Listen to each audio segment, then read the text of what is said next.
এবার বলবো দক্ষিণেশ্বর মন্দিরের গর্ভগৃহে সাধারণের মানে আমাদের মতন মানুষদের প্রবেশ নিষেধ কেন। এর পিছনে রয়েছে দুটি কারণ।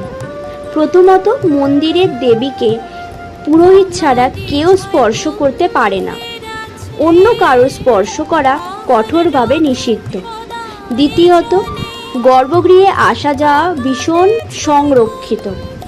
উত্তরসূরি হিসাবে ওখানকার উত্তরসূরিরা বিশ্বাস করেন যে স্থলে ঠাকুর শ্রী রামকৃষ্ণদেব, স্বামীজি আরও বহু সাধক গিয়েছেন, নিত্য পুজো করেছেন, একাগ্র প্রার্থনা জানিয়েছেন, সেই জায়গায় সকলে না গেলেই বরং ভালো। ঘটনা হলো, ঠাকুরের সঙ্গে মায়ের এখানে আধ্যাত্মিক বলয় গড়ে উঠেছে, এমনকি জ্যোতির্দর্শন হয়েছে। এই দেবাস্থলের অন্দরমহলে এখনও দেয়ালের প্রতিটি কোণায় ধরা পড়েছে সেই দৈবিক শক্তি।